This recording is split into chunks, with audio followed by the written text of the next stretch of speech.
Hello everyone, welcome to my YouTube channel easy life hard working में आप सभी का स्वागत है। और आज हम लेकर आए हैं आप लोगों के लिए कक्षा 12 गणित भाग 2 का समाकलन।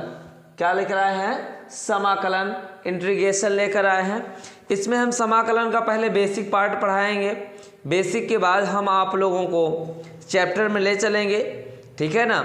हम एकदम बेसिक शून्य से लेकर आप लोग को आगे लेकर चलेंगे।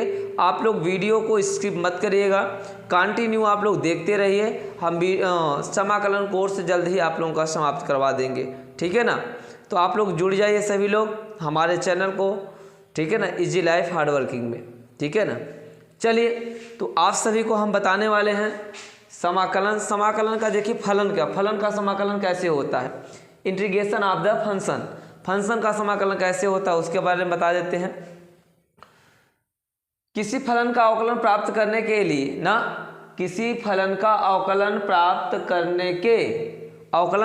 करने के प्रतिलोम को, किसके अवकलन प्राप्त करने के प्रतिलोम संक्रिया को, संक्रिया को क्या कहते हैं? समाकलन कहते हैं। क्या कहते हैं? समाकलन कहते हैं। और यह समाकलन का चिन्ह है।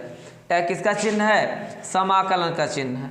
देखिए, हम लोग कक्षा 11 में अवकलन पढ़े हैं ना, अवकल। तो यहाँ पर ध्यान देना है, बस उसी का हमको जस्ट प्रतिलोम देखना है। समाकलन के यहाँ क्या है? प्रतीक है।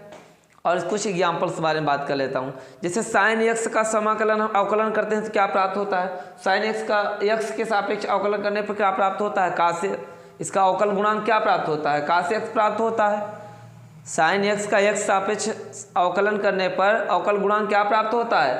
अवकल गुणांक कास एक्स प्राप्त होता है। और ध्यान दीजिएगा, तो फलन हम अगर कास एक्स का, जो कास एक्स प्राप्त हुआ है साइन एक्स का एक्स सापेक्ष जब हमने अवकलन किया तो क्या मिला हमको? कास एक्स मिला। और यदि हम कास एक्स का क्या करें? एक्स सापेक्ष समाकलन करें। क्या करें? समाकलन करने पर समाकल हमको क्या प्राप्त होता है? समाकल साइन एक्स प्राप्त होता है, ठीक है ना। जैसे देख लीजिए D D x of F x कोई हमारे पास फंक्शन है, फलन है, ठीक है ना। तो एफ एक्स का जब हम अवकलन करेंगे एक्स सापेक्ष ना, एक्स सापेक्ष अवकलन कर रहे हैं एफ एक्स का, तो क्या मिल रहा है? एफ डैश एक्स मिल रहा है। अब इसका हम लोग क्या कर दें? समाकलन कर दें। देखिए यहाँ, और यदि एफ डैश एक्स का हम लोग समाकलन करें तो मुझे पुनः क्या प्राप्त हो जाएगा? फंक्शन एफ एक्स प्राप्त हो जाएगा। यदि अवकल के प्रतिलोम को ना, अवकलन के प्रतिलोम संक्रिया को ही क्या कहते हैं? समाकलन कहते हैं। यहाँ तक कोई किसी को दिक्कत नहीं। चलिए थोड़ी सी और कुछ बताते हैं आगे।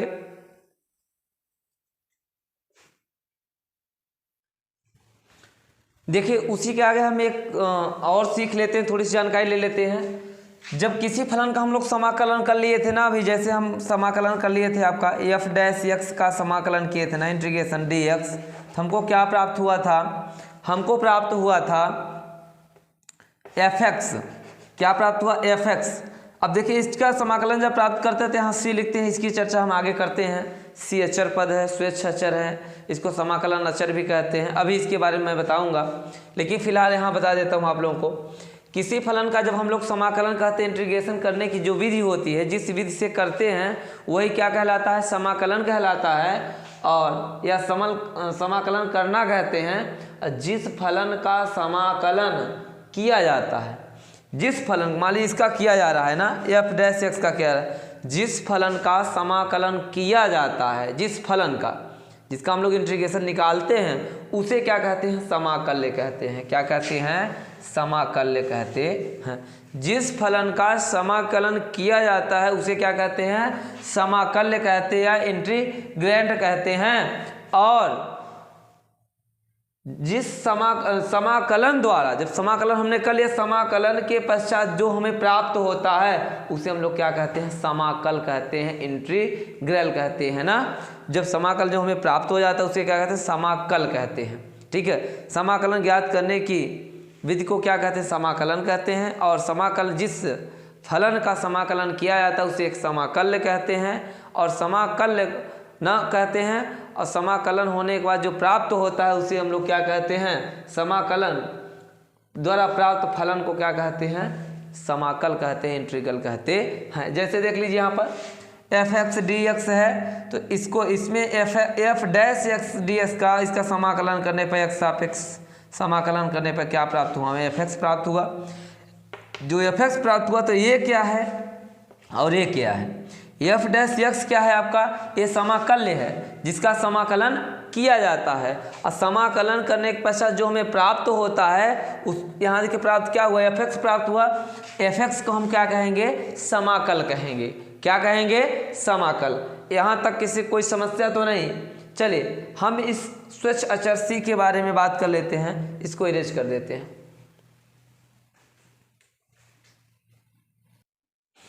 चलिए यहाँ मैं एक और मुख्य बात आप सभी को बताता हूँ, यहाँ से ध्यान दीजिएगा आप लोग कि मैं अभी बताया ना, जो अवकलन से प्राप्त होता है उसके प्रतिलोम को संक्रिया को ही क्या कहते हैं, हम लोग समाकल्य कहते हैं, समाकलन कहते हैं। जो अवकलन से प्राप्त होता है उसी को हम लोग क्या निकालते हैं, समाकल्य निकालते हैं, तो हमें समाकलन प्राप्त होता है। लेकिन यहाँ थोड़ा सा ध्यान दीजिएगा, यदि किसी फलन पर क्रमशः समाकलन तथा अवकलन दोनों संक्रियाएं की जाएं तो फलन यथावत रहता है, यानी फलन पहले जैसा ही रहता है। यदि हम किसी फलन का पहले क्या कर लें, समाकलन कर लें, फिर उसी का अवकलन कर लें, तो जो पहले हम फलन लिए रहते हैं हमको वही प्राप्त होगा। ठीक है ना। देख लीजिए जैसे डी डी एक्स ऑफ, यहाँ बड़ा ब्रैकेट है, integration of cos X D X है ना, तो कास एक्स डी एक्स का समाकलन क्या होता है, साइन एक्स होता है। तो डी डी एक्स ऑफ यहाँ लगा है, D D x of sine x हो गया। जब इसका हम अवकलन करेंगे तो साइन एक्स का पुनः क्या प्राप्त हो जाएगा, हमको कास एक्स प्राप्त हो जाएगा। यानी जो फलन हम पहले लिए थे वही फलन हमको क्या हो गया, प्राप्त हो गया। यहाँ कोई किसी को समस्या तो नहीं ना। दूसरा देख लिए, अर्थात इसका मतलब क्या हुआ, पहले मैं फलन लिया था एफ डैश एक्स, इसका मैंने पहले समाकलन, सॉरी यहाँ लिख दिया था इंटीग्रेशन, यहाँ मैंने क्या किया, समाकलन किया, तो समाकलन से हमको क्या मिला, एफ डैश एक्स का एफ एक्स मिला, और एफ एक्स का मैं जब अवकलन किया तो क्या मिला, एफ डैश एक्स मिला। अब फलन मैं पहले से क्या लिया था, एफ डैश एक्स से ही लिया था। अतः यहाँ से स्पष्ट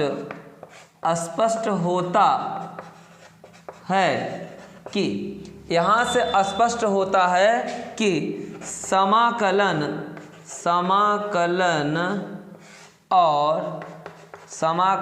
और अवकलन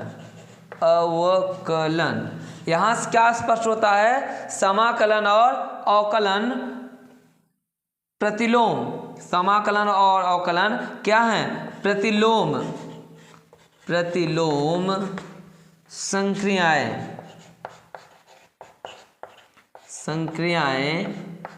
हैं। क्या है, यहाँ से स्पष्ट होता है कि समाकलन और अवकलन दोनों कैसी हैं, संक्रियाएं, प्रतिलोम संक्रियाएं हैं। यानी अवकलन से हम लोग समाकलन प्राप्त कर सकते हैं और समाकलन से क्या प्राप्त कर सकते हैं, अवकलन प्राप्त कर सकते हैं। ये एक दूसरे की कैसी हैं, प्रतिलोम होते हैं ना। चलिए इसके मानक के बारे में बात करते हैं, फिर पुनः कुछ सूत्र बताते हैं और एकदम शून्य से हम स्टार्ट करने वाले हैं। एक्स की पावर 1 यानी एक्स घातीय अंश के सूत्र से स्टार्ट करने वाले हैं। यहाँ बेसिक से समझिएगा, ठीक है ना।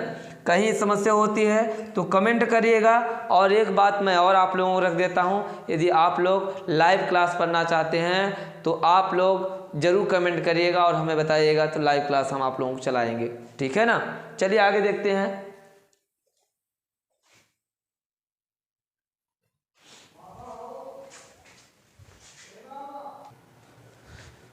देखिए हम व्यापक समाकलन जनरल इंटीग्रल्स के बारे में बताते हैं आपको, ठीक है ना। जनरल व्यापक समाकलन क्या होता है, जनरल इंटीग्रल्स क्या होता है, ठीक है ना। यदि एफ एक्स का हम लोग अवकल गुणांक देखें तो क्या होता है, F x capital F x होता है, यानी इसका अगर हम अवकल गुणांक प्राप्त करें तो क्या होता है, कैपिटल एफ एक्स हो गया ना।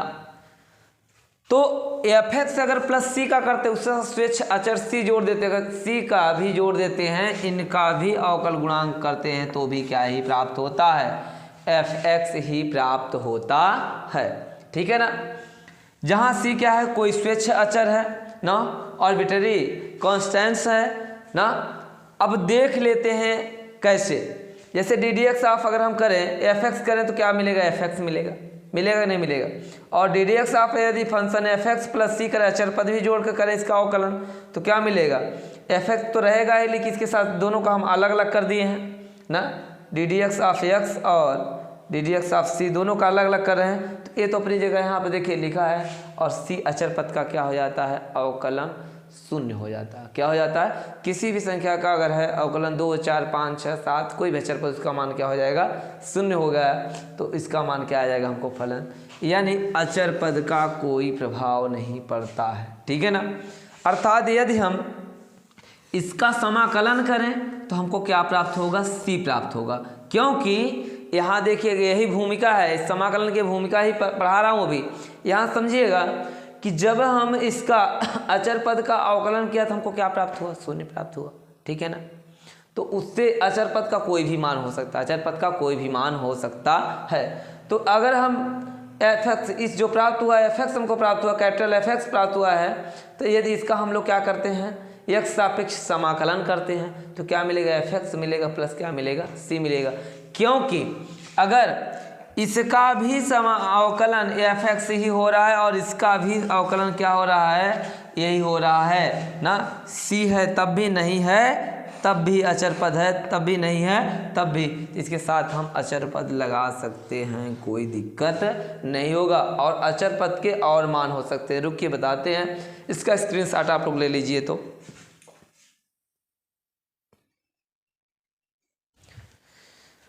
देखिए जैसे हमने एफ एक्स का डी एक्स किया तो एफ एक्स प्लस सी प्राप्त हुआ, जहाँ क्या है, स्वेच्छ अचर है, मैंने अभी बताया आप लोगों को, ये जिसके असंख्य मान हो सकते हैं, जो स्वेच्छ अचर सी है इसके क्या हो सकते हैं, असंख्य मान हो सकते हैं। जब मान चेंज होगा तो जो हमें समाकल प्राप्त होगा वह अलग अलग प्राप्त होगा। क्या प्राप्त होगा, अलग अलग। जैसे हम कह सकते हैं किसी फलन का समाकलन अद्वितीय नहीं होता, यूनिक नहीं होता, क्योंकि सी को भिन्न भिन्न मान देने पर एफ एक्स के अनेक समाकल प्राप्त होते हैं। अलग अलग मान देंगे तो अलग अलग हमें प्राप्त होगा ना।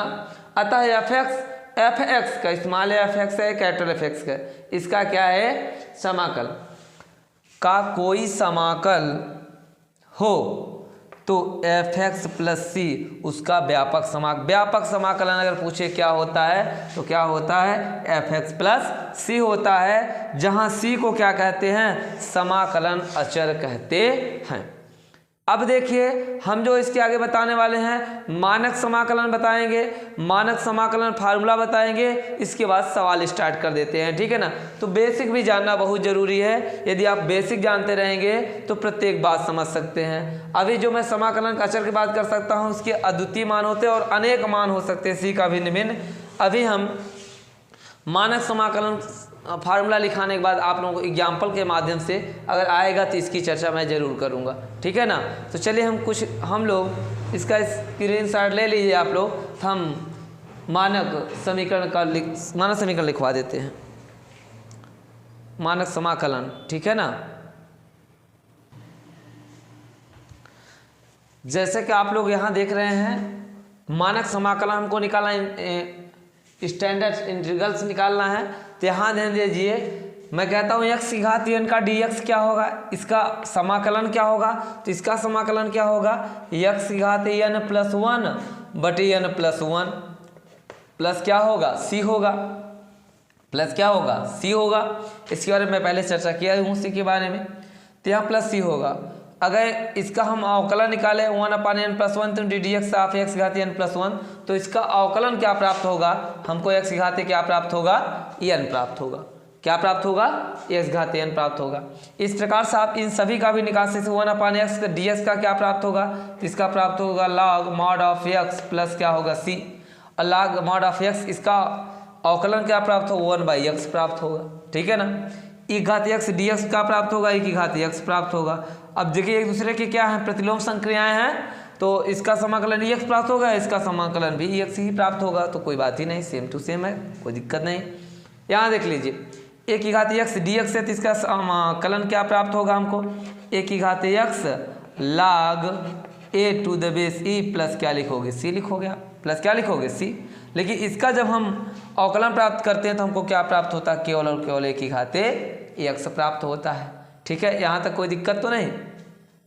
इसके बाद समझ लीजिए साइन एक्स का समाकलन क्या होता है, माइनस कास एक्स होता है। माइनस कास एक्स प्लस क्या लगा देंगे सी। लेकिन अगर माइनस कास एक्स की अवकलन की बात करें तो क्या प्राप्त होता है, साइन एक्स प्राप्त होता है। क्या प्राप्त होता है, साइन एक्स। देखते चलिए बस एक दूसरे में बस थोड़ा डिफरेंट है ना, यानी दूसरे एक दूसरे क्या है, प्रतिलोम है। कास एक्स का डीएक्स क्या होगा, यदि हमें अवकलन याद है तो समाकलन बन जाए, समाकलन याद है तो अवकलन कर ले जाएंगे, ठीक है ना। तो कास एक्स का क्या होता है अवकलन, कास एक्स का कास एक्स समाकलन क्या होता है, साइन एक्स होता है। क्या होता है, साइन एक्स। लेकिन अगर साइन एक्स का हम अवकलन करें तो क्या हमें प्राप्त हो जाता है, कास एक्स। तो देखिए यहाँ तक समझ लीजिए, एच घात एन डी एक्स है तो एच घात N plus one upon N plus one plus C लगा देंगे। वन बाई एक्स समाकलन क्या होता है, लाग एक्स प्लस सी होता है। एक घात एक्स का क्या होता है, एक घात एक्स होता है। एक घात एक्स का समाकलन क्या होता है, एक ही घात एक्स अपान लाग ए टू द 20 ई प्राप्त होता है, प्लस सी कर लीजिए। साइन एक्स का क्या होता है, माइनस कास एक्स, और कास एक्स का क्या होता है समाकलन, साइन एक्स होता है। और ये जो अवकलन लिखा गया है जस्ट इसी का क्या है, विपरीत है। इसके बाद हम करते हैं सेक स्क्वायर एक्स का समाकलन क्या होता है, तो सेक स्क्वायर एक्स का क्या होता है, tan एक्स होता है। क्या होता है, tan एक्स प्लस सी लगा दीजिए। लेकिन कौशिक अच्छा इसका अवकलन क्या होता है tan एक्स का, सेक स्क्वायर एक्स हो जाएगा, ठीक है ना। Cosec square x D x का समाकलन क्या होगा, माइनस काट एक्स होगा ना, प्लस क्या कर दीजिए सी कर दीजिए। लेकिन माइनस काट एक्स का अगर अवकलन करते हैं तो क्या प्राप्त होता है हमको, कौशिक स्क्वायर एक्स, ठीक है ना। Sec X into tan X का समाकलन क्या होता है, सेक एक्स होता है। क्या होता है, सेक एक्स अब प्लस क्या कर दीजिए सी। लेकिन सेक एक्स का जब हम सेक एक्स का करते हैं तब हमें क्या प्राप्त होता है अवकलन, तो यही प्राप्त होता है sec X into tan X, ठीक है। इसके बाद 10वां सूत्र देख लीजिए, cosec X into cot X क्या क्या होता है, यहाँ मैं नीचे लिख दे रहा हूँ, माइनस क्या होता है कॉसेक एक्स प्लस सी। और माइनस कॉसेक एक्स का अवकलन करेंगे तो क्या प्राप्त हो जाएगा, कॉसेक एक्स इंटू क्या प्राप्त हो जाएगा, कॉट एक्स प्राप्त हो जाएगा। क्या प्राप्त हो जाएगा, कॉट एक्स प्राप्त हो जाएगा। ये देख लीजिए 1/√1 माइनस एक्स स्क्वायर का क्या होता है, साइन इनवर्स एक्स होता है। साइन इनवर्स एक्स प्लस क्या होता है सी। और इसका क्या हो जाएगा अवकलन जब करेंगे तो 1/√1 minus x square, 1 minus x square. और इसका देखें 1/1 प्लस एक्स स्क्वायर तो क्या हो जाएगा, tan इनवर्स एक्स प्लस सी। और इसका जब करेंगे तो हमको क्या प्राप्त हो जाएगा, D D x of tan inverse x का निकालेंगे तो क्या प्राप्त हो जाएगा, 1/1 प्लस एक्स स्क्वायर, ठीक है ना। यहाँ तक आपका क्लियर हुआ। एक फार्मूला और बच रहा है, ठीक है ना, उसको भी हम लिख देते हैं। देखिए लास्ट का एक और आपका बचा था क्या, इंटीग्रेशन 1/x√x² माइनस 1 dx।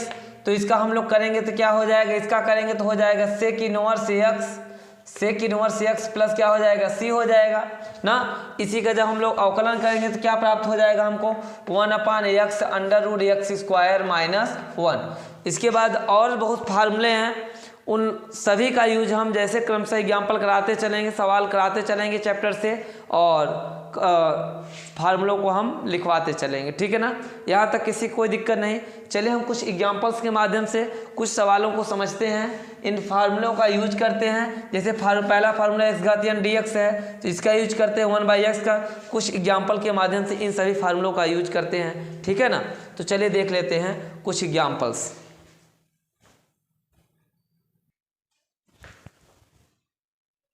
चलिए देखिए कुछ एग्जाम्पल्स देख लेते हैं। जैसे दिया गया है इंटीग्रेशन केवल dx दिया गया है, इंटीग्रेशन केवल क्या दिया गया है, dx दिया गया है। तो इसका समाकलन हम कैसे करेंगे ना, तो देखिए कुछ नहीं है तो एक तो होगा, एक छिपा होगा। क्या इसको हम लोग लिख सकते हैं 1dx लिख सकते हैं, क्योंकि एक छिपा रहता है, गुना भी कर सकते वही आ जाएगा।